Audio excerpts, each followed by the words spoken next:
Bismillahirrahmanirrahim. Assalamualaikum warahmatullahi wabarakatuh.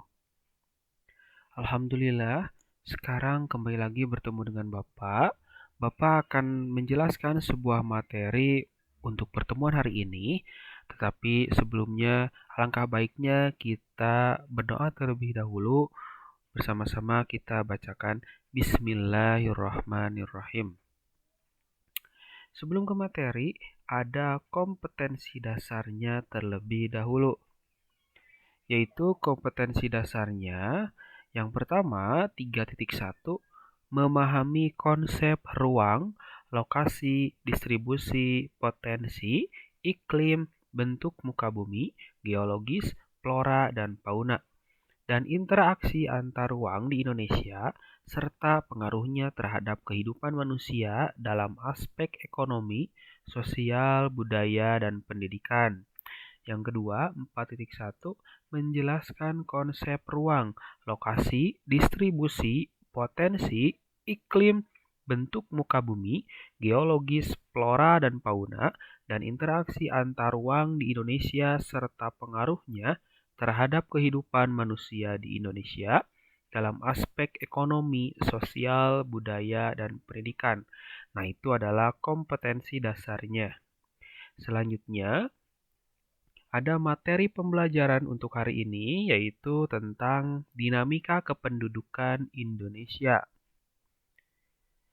Di sini dijelaskan bahwa Indonesia adalah negara kepulauan mungkin terbesar, sangat banyak sekali pulau-pulau di Indonesia, dengan potensi sumber daya manusia yang sangat besar sekali.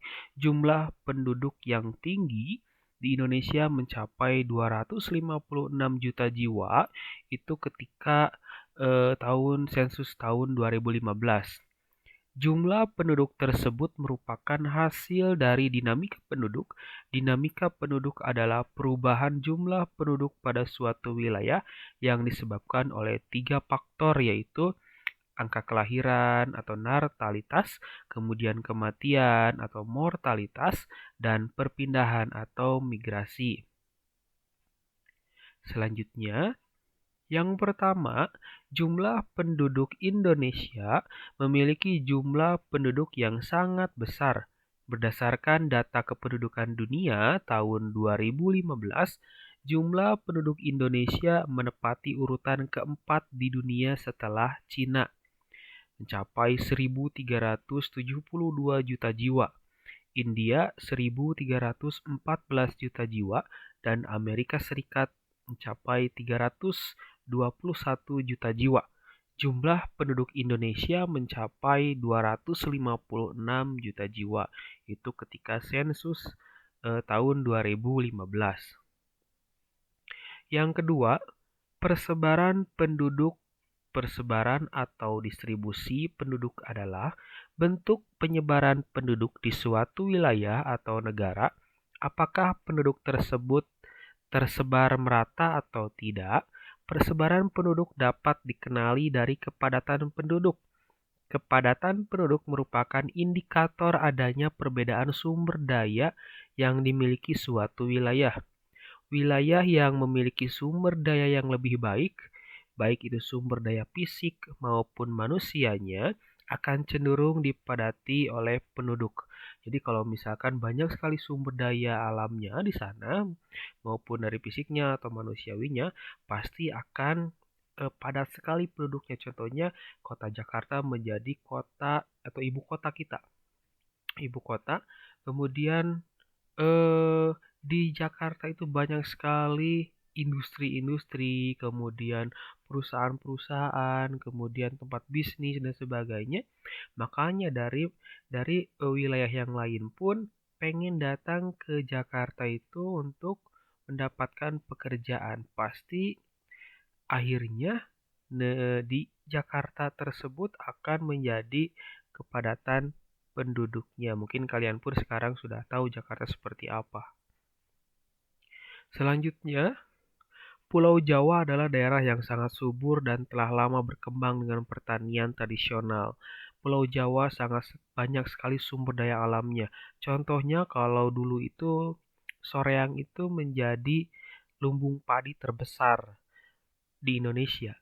Tapi karena di Soreang itu udah sekarang menjadi banyak sekali persawahan dikonversi lahannya menjadi perumahan, komplek, kemudian gedung-gedung dan sebagainya, mengakibatkan bukan lagi lumbung padi terbesar di Indonesia itu di Soreang, tapi sekarang udah eh, menjadi daerah Majalengka yang lumbung padi terbesar atau masih banyak sekali lumbung padinya.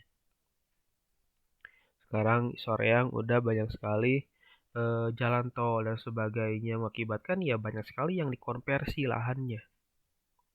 Selanjutnya yang nomor 3, komposisi penduduk. Komposisi penduduk adalah pengelompokan penduduk berdasarkan usia, umur, jenis kelamin, mata pencaharian, agama, bahasa, pendidikan, tempat tinggal, jenis pekerjaan, dan yang lainnya. Kemudian di sini komposisi penduduk berdasarkan usia. Komposisi penduduk berdasarkan usia itu atau umur dapat dibuat dalam bentuk usia tunggal seperti 0 sampai 4 sampai 60 tahun atau lebih.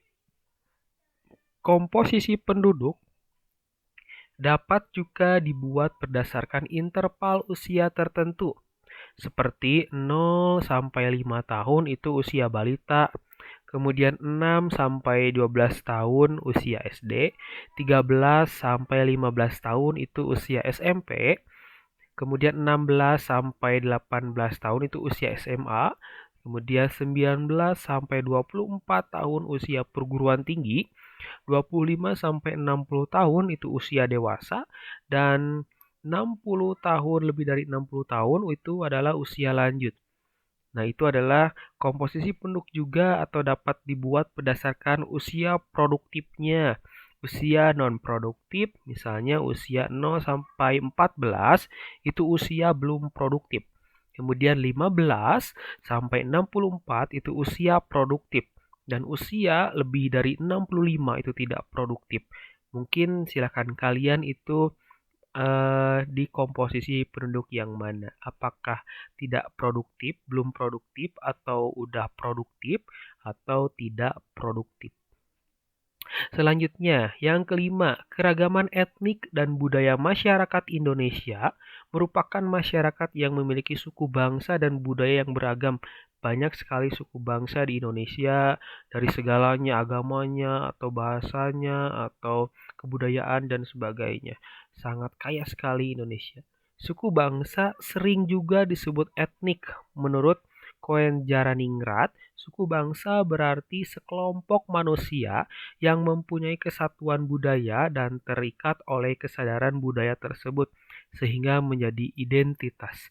Contohnya kalau kita dilahirkan di Kota Bandung, pasti kita pun akan mengenal budaya-budaya Bandung, Kota Bandung. Dari tariannya, dari adat istiadatnya seperti apa ketika ada nikahan atau kawinan, kemudian ada yang lahiran 7 bulanan, 4 bulanan, itu tradisinya akan berbeda-beda di setiap daerahnya.